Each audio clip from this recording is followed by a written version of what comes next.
안녕하세요. 금요사건 파일 디바제식합니다. 오늘은 대한민국의 과거 조직폭력배에 대한 이야기를 준비했습니다. 마치 영화에나 나올 것 같은 사람들이지만 불과 3, 40년 전만 해도 대한민국엔 조폭들이 활개를 치고 있었다는데 폭행, 살인은 물론이고 정치적 이슈까지 연루되면서 시민들을 불안에 떨게 했습니다.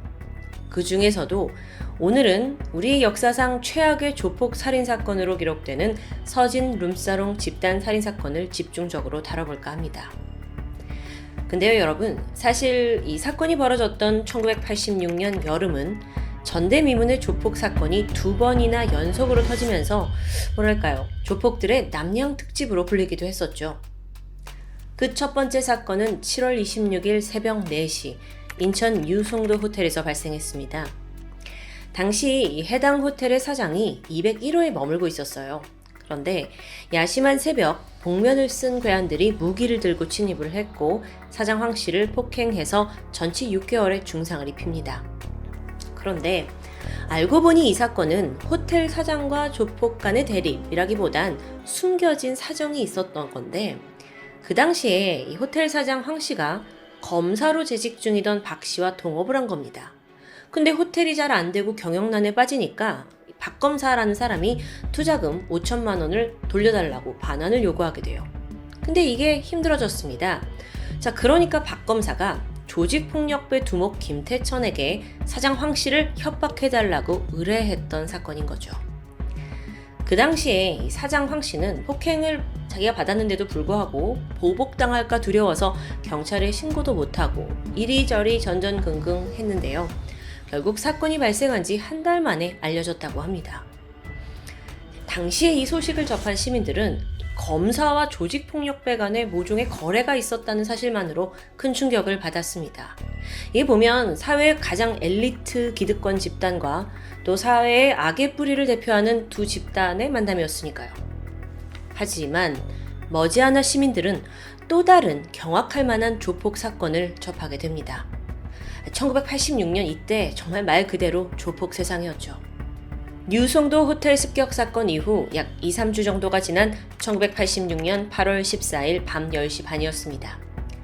서울 강남에 있는 대형 룸사롱 서진회관은 지금의 9호선 신논현역과 언주역 사이에 위치해 있었습니다.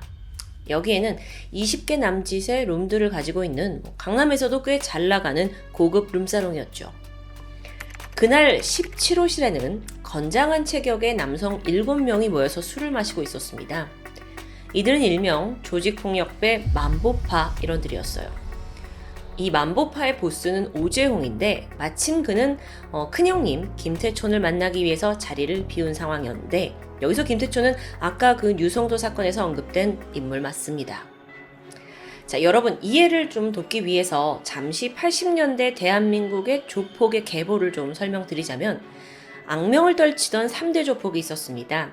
양은이파, 오비파, 범서방파. 그 중에서도 보스 김태촌이 이끌었던 범서방파 조직의 바로 아래에 이 만보파가 존재했습니다. 만보파는 목포에서 올라온 조폭들로 이루어져 있었다고 해요. 만보파, 여기에 핵심 멤버는 행동대장 격이었던 25살 조원섭이었습니다. 이 사람이 전국의 암흑가에서 아주 알아주는 유명한 싸움꾼이었다고 해요. 그래서 다른 조폭들도 웬만하면 마주하길 좀 꺼려하는 대상이었죠. 키가 190에 체중도 100kg가 넘어서 외형만으로도 위압감을 준다고 합니다.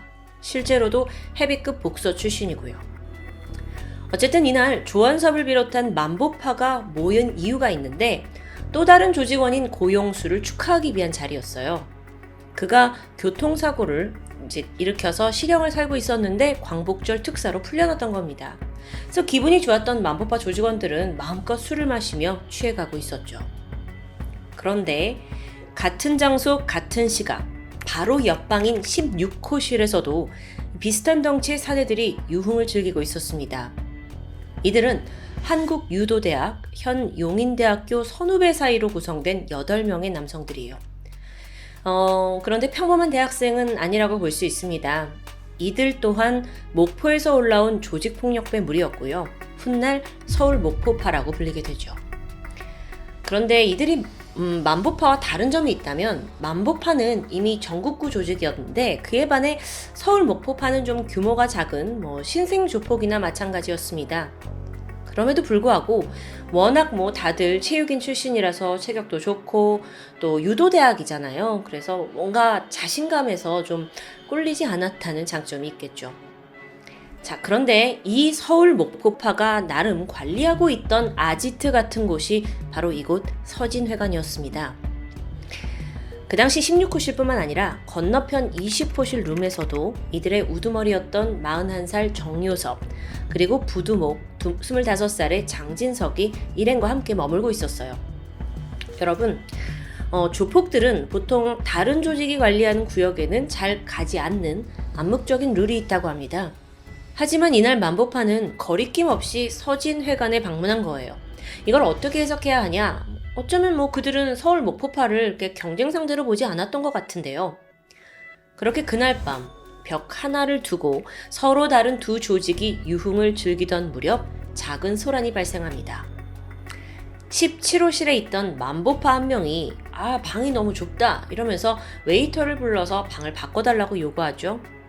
아니 근데 이 다음 날이 바로 광복절 휴일이었습니다. 그래서 모든 방이 꽉 차 있었어요. 웨이터가 정중히 거절을 하죠. 그러자 화가 난 만보파 조직원 한 명이 이 웨이터를 무차별적으로 폭행합니다. 다른 조직원들이 간신히 말렸고 웨이터는 코피가 터진 채로 거의 울면서 룸을 나오게 되는데 이때 마침 화장실에 다녀오던 서울 목포파 조직원이 이걸 보게 된 거죠. 아니, 여긴 우리 구역인데 누가 널 이렇게 때려? 자초지종을 듣게 된 서울 목포파는 분노했습니다. 안 그래도 이 만보파 일행이 평소 자기들을 무시한다고 느꼈던 참이에요. 근데 우리 구역에 겁도 없이 들어와서 술을 마시는 게 탐탁지 않았죠. 그렇게 슬슬 열이 받고 있었는데 상대파에 누가 와 있는지 보니까 유명한 싸움꾼 조원섭이 보였습니다. 업계에서 이름이 좀 있었기 때문에 간신히 화를 참고 있을 무렵 또다시 복도에서 우연히 만보파 조원섭과 서울 목포파 조직원이었던 23살 고금석이 마주치게 됩니다. 자, 앞서 설명을 했듯 만보파와 서울 목포파는 둘 다 목포 출신이죠. 그래서 이 두 사람은 고향에서 알고 지내던 선후배 사이라고 해요. 원래라면 나이가 어린 고금석이 조원섭에게 인사를 해야 했습니다. 하지만 당시 그는 만보파에 좀 불만을 품고 있었던 터라 인사를 거부했고 조원섭은 빈정이 상했죠. 그래서 고금석을 부르더니 뺨을 세차게 때립니다. 여러분, 여기까지만 해도 이 깡패들 사이에서 종종 일어날 수 있는 기싸움이라고 볼 수 있습니다. 하지만 뺨을 맞은 고금석은 굴복하지 않았고요. 오히려 조원섭을 노려보면서 화를 부추겼죠. 서진회관 룸사롱 복도는 금세 살벌해졌습니다.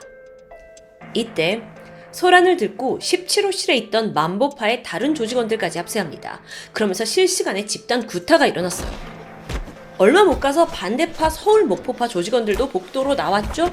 그리고 그 중에는 행동대장인 24살 김동술도 포함되어 있었습니다. 자, 이 상황을 어찌할 것인가, 본격적으로 싸울 것인가 말 것인가, 이 조직 간의 긴장감이 팽팽하게 흐르던 순간 김동술이 허리를 숙이더니 발목에서 칼을 뽑아들었습니다. 60cm 정도 되는 회칼이에요. 당시 만보파, 17호실에 있던 만보파는 술에 취했고 무기도 없었습니다. 그럼에도 쫄진 않았죠. 워낙 그들에게 서울 목포파는 가소로운 상대였으니까요.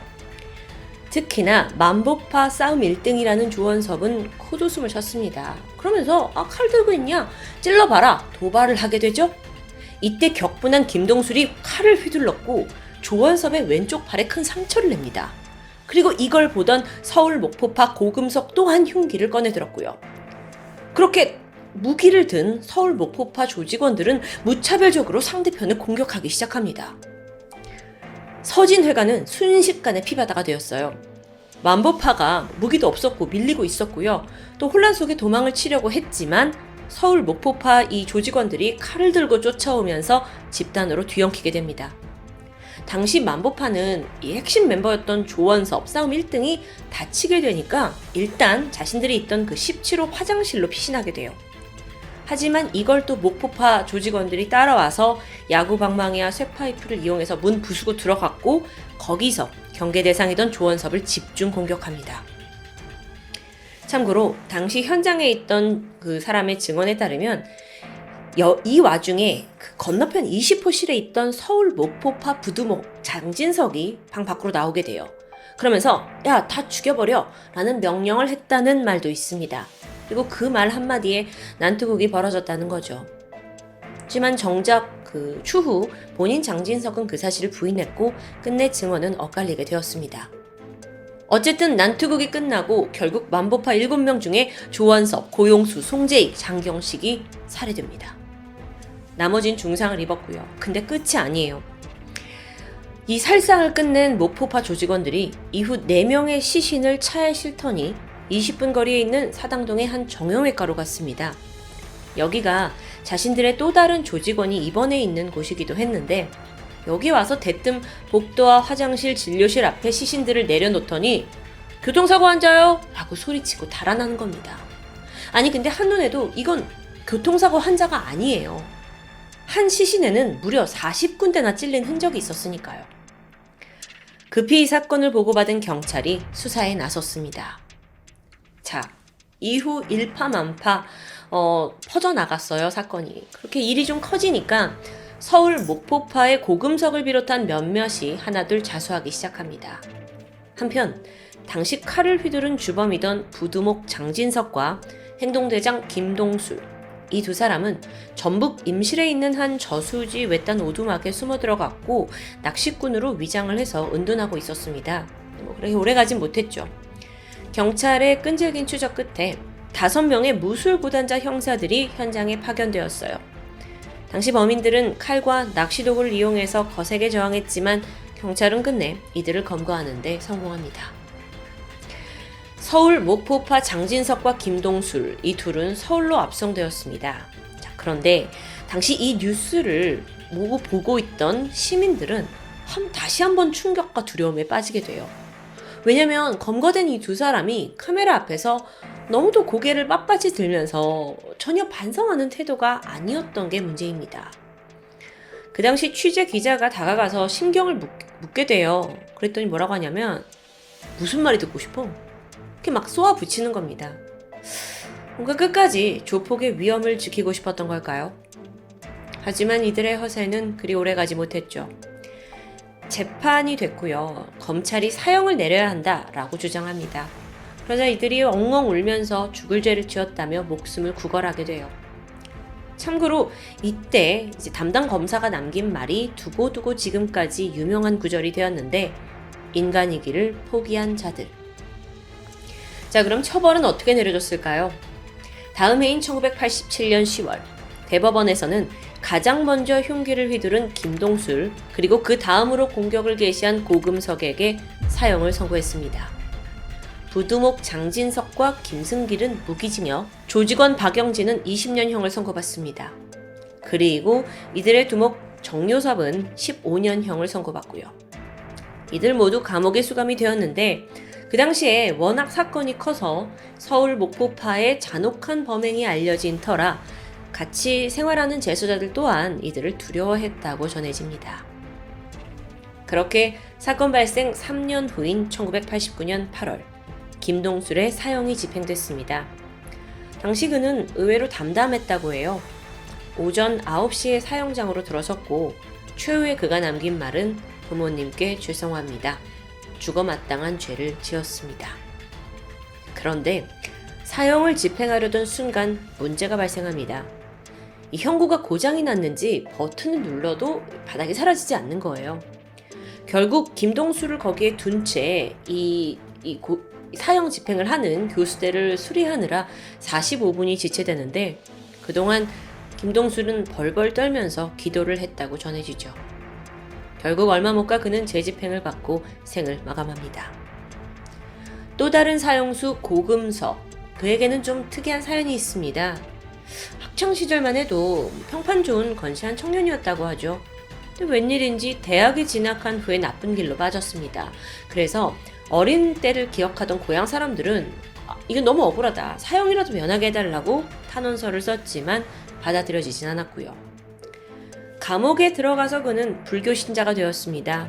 그리고 영치금을 모아서 매달 5만 원씩 강원도 이 한 시골 분교에 기부했다고 전해지는데, 한편 무기징역이던 장진석, 그는 2017년 12월에 31년간의 복역을 끝내고 57세의 나이로 출소를 했고요. 또 징역 20년을 선고받은 박영진은 죄값을 다 치르고 2006년 출소한 후에 최근 근황을 검색해보니까 눈물의 결혼식을 올렸다는 기사도 남겨져 있습니다. 대한민국 최악의 조폭 살인사건으로 기록된 서진 룸사롱 살인사건. 이후에 사회에는 참 많은 나비 효과를 불러왔습니다. 먼저 이 가해자 출신이 알려지면서 한국유도대학, 이게 무슨 조폭 양성소냐라는 거센 비난을 피할 수 없었어요. 그래서 결국 학교는 1992년 개명을 했고 지금의 용인대학교가 되었죠. 또한 이 사건을 계기로 이 조폭을 사회적으로 아예 뿌리 뽑아야 한다는 국민적인 공감대가 강하게 형성돼요. 그리고 사건 발생 4년 후인 1990년에 노태우 정권이 범죄와의 전쟁을 선언하는 데에도 적지 않은 영향을 끼쳤다고 평가됩니다. 범죄와의 전쟁, 이때 1,400명이 넘는 폭력배가 검거되었고 300여 개에 가까운 크고 작은 폭력배 무리가 해산되었습니다. 그런데 좀 아이러니한 부분이 있었습니다. 이 사건을 일으킨 그 목포파에 목표가 하나 있었다고 해요. 그게 조직폭력배 정화였는데, 글쎄요, 이 말을 어떻게 받아들여야 될지 모르겠습니다. 결론적으로는 본인들이 저지른 범죄로 인해서 직간접적으로나마 목표가 이뤄진 셈이 되겠죠. 하지만 여러분, 조폭이 완전히 사라진 사회가 이뤄지진 않았습니다. 지난 2009년에 청남 사거리에서 범서방파 간부가 부산 칠성파 두목과의 이권을 두고 시비가 붙어서 양쪽 200명 조직원들이 집결해 패싸움이 벌어졌던 사건이 있습니다.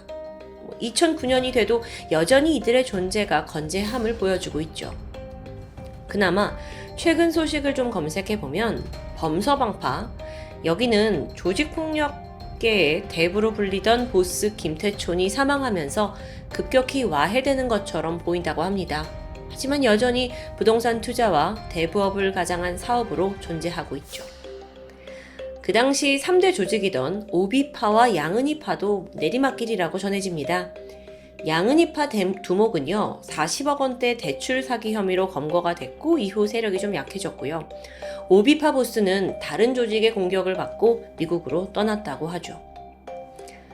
한국의 80년대, 당시에는 운동하고 덩치가 좋았던 청년들이 쉽게 조직폭력배의 유혹에 노출되었습니다.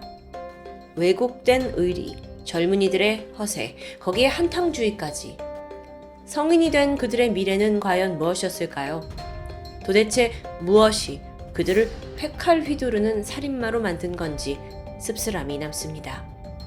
지금까지 금요사건 파일 디바제식합니다.